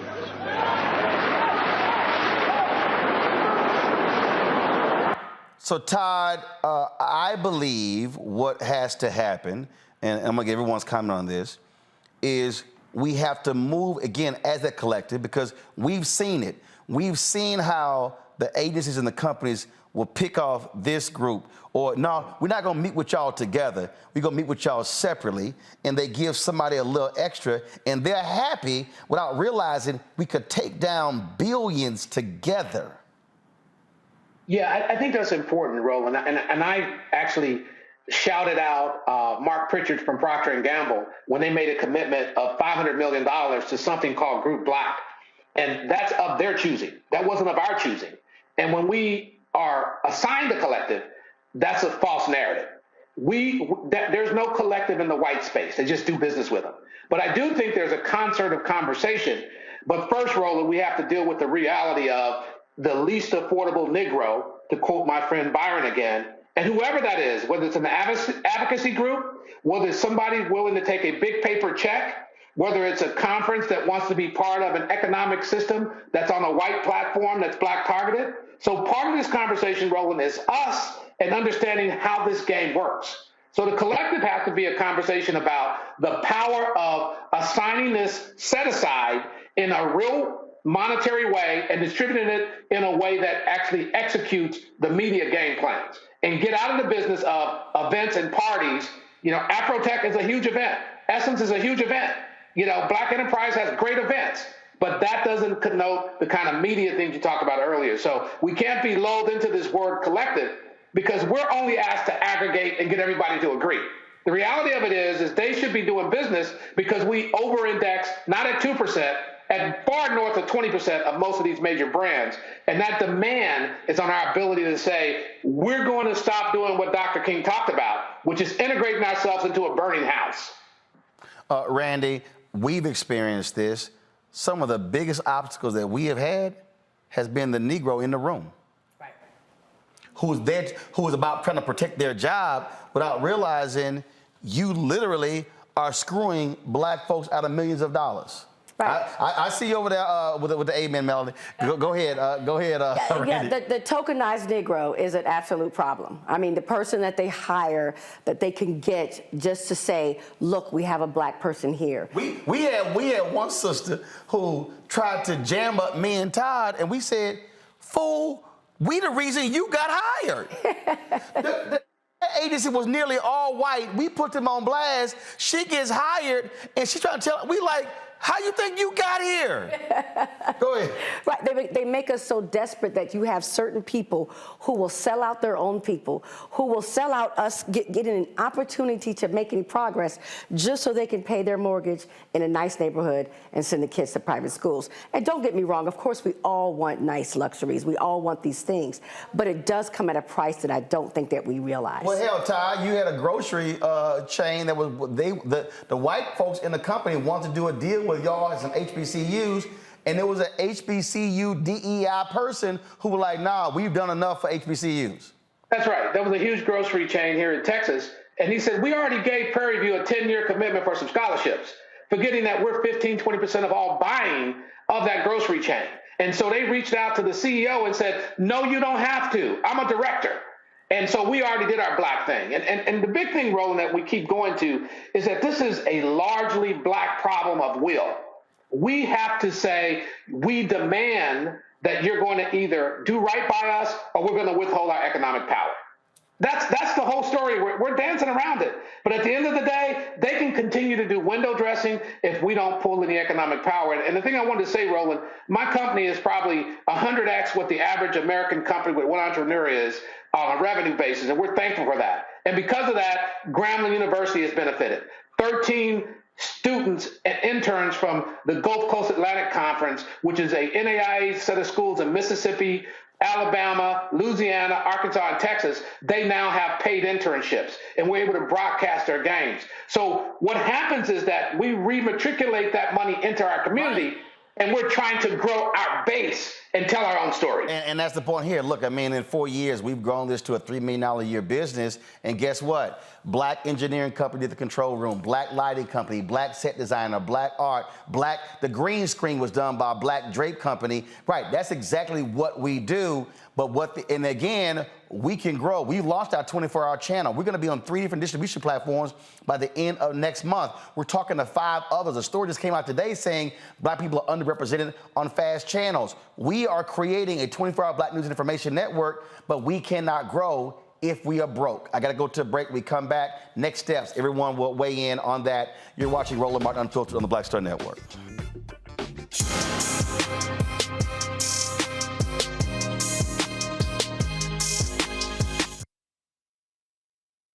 A lot of these corporations or people that are running stuff push black people if they're doing a certain thing. What that does is it creates a butterfly effect of any young kid who, wants to leave any situation they're in, and the only people they see are people that are doing this. So I got to be a gangster, I got to shoot, I got to sell, I got to do this in order to do it. And it just becomes a cycle. But when someone comes around and is making we don't, they don't want to push it or put money into it. So that's definitely something I'm trying to fix too, is just show there's other avenues. You don't got to be a rapper, you don't got to be a ball player. You can be a country singer, you can be an opera singer, you can be a damn whatever, showing the different avenues. And that is possible, and it's hard for people to realize it's possible until someone does it.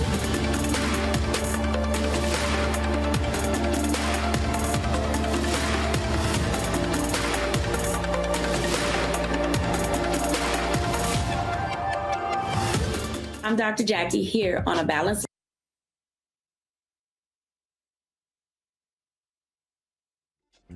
When you talk about blackness and what happens in black culture, we're about covering these things that matter to us, speaking to our issues and concerns. This is a genuine people-powered movement. There's a lot of stuff that we're not getting. You get it, and you spread the word. We wish to plead our own cause. Too long have others spoken for us. We cannot tell our own story if we can't pay for it. This is about covering us. Invest in black-owned media. Your dollars matter. We don't have to keep asking them to cover our stuff. So please support us in what we do, folks. We want to hit 2,000 people, $50 this month, raise $100,000. We're behind 100,000, so we want to hit that. Y'all money makes this possible. Check some money orders. Go to P.O. Box 57196, Washington, D.C. 20037-0196. The Cash App is $RM Unfiltered. PayPal is R Martin Unfiltered. Venmo is RM Unfiltered. Zelle is Roland at RolandSMartin.com. Hey, I'm Donnie Simpson. What's up? I'm Lance Gross, and you're watching Roland Martin Unfiltered.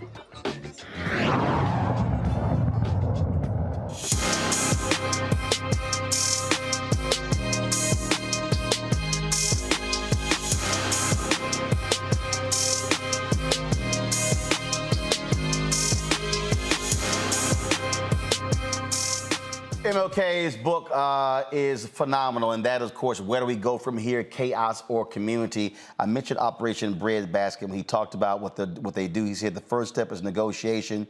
If negotiations break down, the step of real power and pressure is then taken. And he said the last thing is withdrawing our support of various businesses. So the question, Cliff, when it comes to this issue, where do we go from here? With Roland, as you were playing the Martin Luther King video, I always like to go back to a Malcolm X quote, and it says, "The media is the most powerful entity on earth. They have the power to make the innocent guilty and to make the guilty innocent, and that's power. Media has the power to influence minds, ideas, behaviors, and attitudes of the masses." And that goes to say, if we're not controlling media, we're not controlling the image of African Americans all over or black people all over this world. I think the collective piece is very important. I respect what Byron Allen and you brothers have been doing. But one of the things I would say is, when we're going to these corporations, we have to gather more black voices so that it does look like it's more of a united front. Black folks have always had a spokesperson, and we have to get beyond that and have us again go in as a collective and make our demands, and then take those demands basically to our people, as you said, and educate so that there is an action plan. People on the chat wondering what can they do, and as we give them information, that strategy will then be developed to say, hey, we may have to shut them down, we may have to boycott them. But at the same time, we got to balance out the tables and tickets that happens with all of our organizations in every city and nationally. Got it. So these are the things that we have to deal with. Melody? I am, and as I've grown older, I really have started studying Martin Luther King. So I so appreciate how you put him as part of this conversation. But I want you to think about something, Roland. It didn't get real about Martin Luther King. When he was talking about racial equality, everybody, they loved him. When Martin Luther King died, he had fallen out with the American public. White folks were done with him. You want to know why? The money. Because he started talking about money. Boom. He started talking about money, right? And so I've come to understand that his conversation some 50, 60 years ago is the same conversation we're having now. That's it. So this is not a sprint. It's a marathon. We have to continue to put foot on neck. We do have to go in collectively. But you know what I realized? We've become teachers. When we go into these rooms, we are teaching and continue to teach over and over again because the room continues to change, right? But we just have to keep hammering away with it. Because the one consistent thing is we are Black, we are authentically ourselves, and we are the only one who can tell our authentic story. And that's the value of us. Terrell. That is our value. Terrell? Yeah, I'm going to give you guys a little bit of a slightly different perspective that I'm sitting on. Is I really am about ownership. And I am past the point of just taking any handout or trying to scrap for these crumbs. Roland and I have had these conversations time and time again.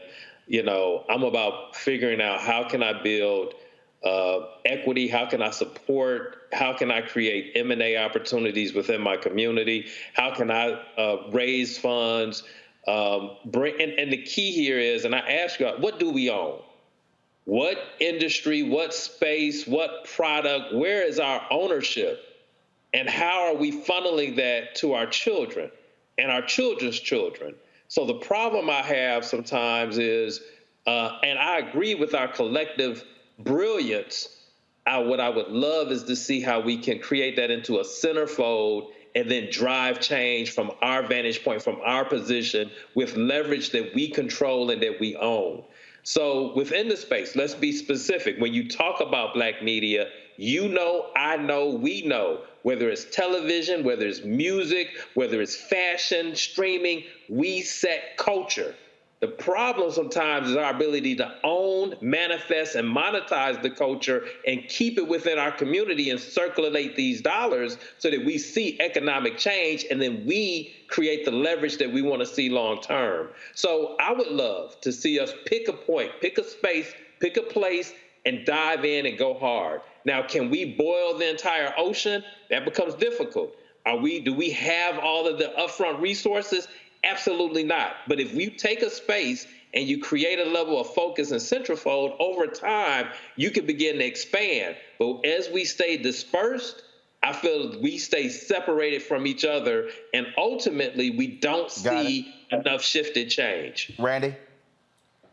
Advertising agencies control image. That's what they're hired to do, is to control a brand's image.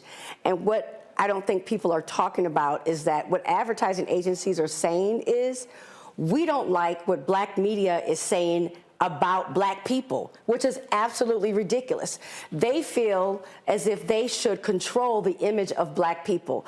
And we need to reject that and say, you know what, I don't see myself reflected at all within this brand. And so, yes, we are going to leave it alone. We're not going to support it any further. And it's not just about who we don't support, but it also is about who we do support, right? And we need to provide people like Roland Martin and other news media with the numbers to say, listen, you are losing, as they are, you are losing black followers every single day because you are not at all reflecting who we are. Because guess what? This ad agency has ignored who we are. They've ignored black people. They've ignored, they're trying to speak for us, and we need to stop that. It should be our voices. We should control our voice and our image and not them. Todd? Yeah, there's a couple things, Roland. I don't really get involved in the fantasy or Pollyannish conversation about aggregating and getting a collective of black people to agree. I work with 101 HBCUs. I think 30 or so are on my platform, and we represent 70% of where black people are. I've never seen an HBCU in a white neighborhood. White people love HBCUs. Most of them have 10, 20, some 50 HBCU initiatives. And all it's about is paper checks and scholarships. So when I talk about the economic impact of HBCUs and their ability to actually drive economic impact in the communities that they serve, it becomes uncomfortable. We have a deal with a major, I'll tell you, it's Walgreens, where we want to drive traffic in the communities that they live in with products from a company like Procter & Gamble and represent a welcome mat to folks. Because at the end of the day, 50% of all advertising is wasted and 50% is directional. That's an old trope. But the reality of it is they've turned it into a data business, and they've eliminated us from the data business because we don't have the ad technology to deliver it consistently. So we have to build smart pilots, Roland. We have to execute within those pilots, and we have to have a demand conversation about our ability to drive commerce for these brands, because they can do a substitute for everything we're doing, and they've been doing that for the last 70 years. So we have to demand that they partner in a different way and get out of the DEI business and get into the business of advertising and delivering media and delivering our audience where people actually drive commerce transactions, because that's where that $1.6 trillion shows up. Folks, in Dr. King's book, Where Do We Go From Here, Chaos or Community, he said that y'all heard me say this many times, he said there are already structured forces in the Negro community that can serve as the basis for building a powerful united front. The Negro Church, the Negro Press, the Negro fraternities and sororities, and Negro professional associations. But this is what he said about the Negro Press. He said too many Negro newspapers have veered away from their traditional role as protest organs agitating for social change and have turned to the sensational and the conservative in place of the substantive and the militant. That's what he wrote in 1967. This was his last book, and it wasn't published for 10 years after his death.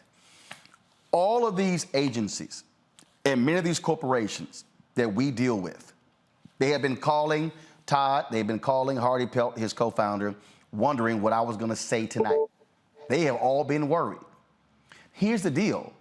If you are doing what you're supposed to do, why are you worried? See, if you actually are spending the money, you shouldn't be worried about what I have to say, because there will be the results to actually show it. The fact of the matter is, for all of these agencies and all of these companies to say, oh, we're exceeding our goals, prove it. Show us the numbers. Show us who's getting what. Literally. Oh, now Roland, two of them. Roland, you know that we can't reveal who gets what. Why not? If you want us to actually believe that you're hitting the goals, be transparent. Because you demand that I be transparent with my numbers. You demand that I be transparent when it comes to your metrics. So the same thing must apply, because I'm simply sitting right here at 8:01. I'm over time on this, but at 8:01 on March 1st, 2023, I am unconvinced that all of these agencies and all of these companies are meeting or exceeding their goals, because I know how much money is in the marketplace. And if you're a company that's annually spending $1 billion on marketing, and your commitment is 5%, where the money at? Because guess what? Essence can't eat all of it. Urban One can't eat all of it. Blavity can't eat all of it. And if I actually had to start naming companies, y'all, there are really only 5 major black-owned media companies. Urban One, Essence Communications, Blavity, Black Enterprise, that's 4. Tyler, who would you say is the 5th? I'd say I'm the 5th. Urban Edge Network. Okay, you got Urban Edge, you got Revolt. On 303 million devices. Okay, you got Revolt. Okay, that's now we're up to 6. All right. Y'all, we ain't talking about a lot of companies here. All right. I know for a fact there's nobody in our space, 1 million YouTube subscribers, 100,000 downloads to the app, on 3 major platforms with a 24-hour streaming channel. So who are you spending the money with? I'm confused. Where is the money going and how much? When folks start giving me percentages, that's always a way of saying, I ain't trying to really give you the real number. Because if you're spending 1, 2, and 3 billion, then where is it? Pull up the graphic of Quibi. What do we do next? Here's what we do next. Black America, we're going to call this is what this show is going to do. We're going to call every single one of these companies that committed $150 million to Quibi before they launch, and we're going to say, where's our money? Discover, General Mills, T-Mobile, Taco Bell, Procter & Gamble, PepsiCo, AbbVie, Walmart, Progressive, Google, Anheuser-Busch. If you could commit $150 million to a digital platform that had no metrics, no data, no research, no numbers, all because Jeffrey Katzenberg launched it, well, how in the hell can you deny WVON has been there for decades? How can you deny Cliff's ad agency? How can you deny this platform 4 years? I got 4 years of data. They had 0.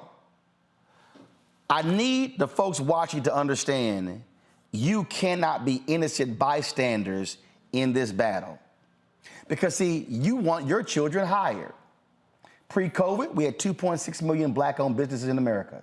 2.5 million had 1 employee, doing an average revenue of $54,000. That means we only had 100,000 black-owned businesses that had more than 1 employee. 95% of all black-owned businesses in America do less than $5 million in revenue. Folks, this is about scale. Now, I'm going to close on this here. Starz, Showtime, HBO, Netflix, Hulu, Peacock, all the streaming channels. I get all of your emails trying to get your talent on my show and on my network. Now, if my show is good enough and my audience is large enough that you want your talent to be on my network and my show, why is it I never hear from your advertising people? Discover OWN, I can go down the line. All of these networks, Lifetime, Bravo, all of these folks advertise all over the place. Starz got more black shows, more 50 Cent shows than anybody. But I never see their ads. But y'all love trying to send your stars to come on the show. This is what I'm saying. You got to draw the line. And I've drawn the line. I will not allow any black celebrity from Showtime, Hulu, Peacock, HBO, Netflix, Starz, OWN, or any other network to come on this show if they are spending 0 money. We got 10 grand from Netflix because I called about it on Twitter. That's it. We got $250,000 from Young and Rubicam for the census to put them on blast. Why should I have to do that? Melody and Todd and Terrell and we should not have to publicly call people out to do what's right. Somebody told me, they said, well, man, why you always got it going off? I said, why can't you do the thing quietly? We have. We met with Publicis for 2.5 years. I know my shows met with Group M. We met with IPG. We met with Mediacom. We met with Omnicom. We met with all of these folks. Where's our money? You cannot say you want to invest in black-owned media when you're literally withholding dollars and saying, oh, you're not brand safe. Well, I can create customized content. I've done it for SQ America. I've done it for Coca-Cola. I've done it for General Motors. So why not you? So here's my message to every agency, and I know you're watching, and to all the companies. I'm not going away. I'm going to hit this every single day.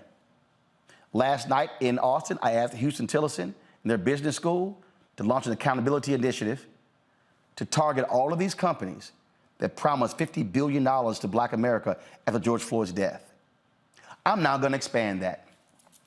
I want to see every HBCU in America with a business school launch an accountability project to call every one of these companies demanding, how are you spending the money?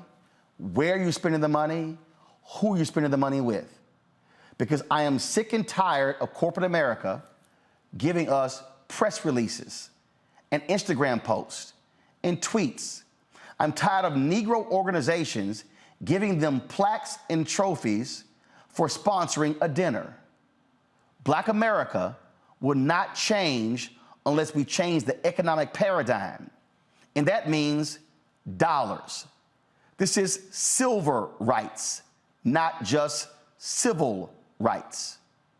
And so I dare say to every civil rights group, you better stand with us, but not lead us, because only black business can lead this fight.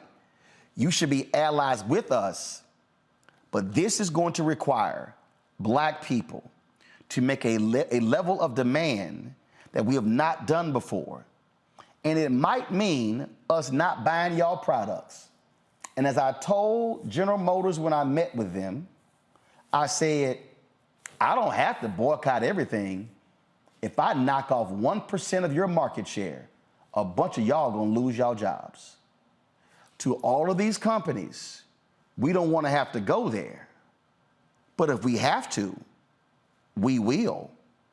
And trust me, if I got no money last year, and I got no money last quarter, and I got no money last month, and no money last week, and no money yesterday, and I got no money today, it's a damn good chance I ain't getting no money tomorrow.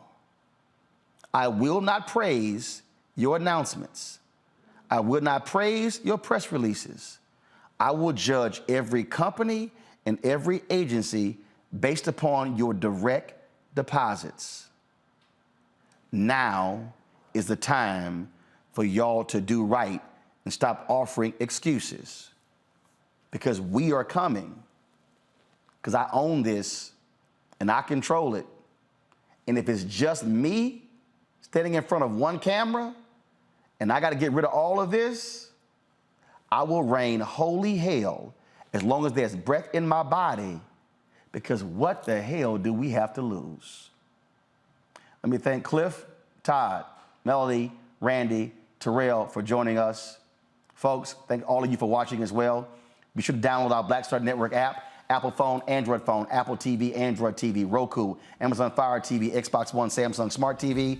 Also, join our Bring the Funk fan club. Your dollars have made it possible. Here's what's so crazy. My fan base has contributed in excess of $2 million to this show, which is more than what corporate America has provided for us in advertising direct.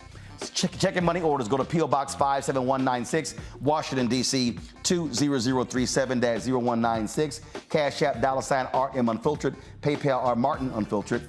Venmo is RM Unfiltered. Zelle is Roland at RolandSMartin.com. Roland at RolandMartinUnfiltered.com. Folks, I'll see you tomorrow right here on the Black Star Network.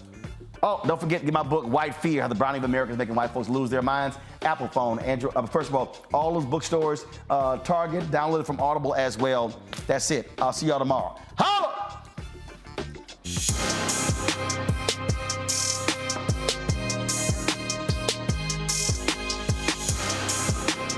Black Star Network is here. Oh, no punches! I'm real revolutionary right now.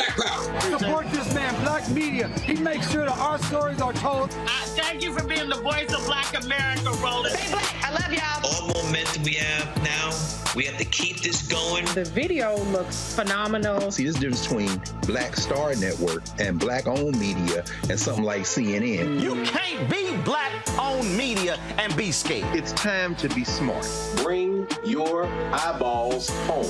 You dig? Pull up a chair. Take your seat. The Black Tape with me, Dr. Greg Carr, here on the Black Star Network. Every week, we'll take a deeper dive into the world we're living in.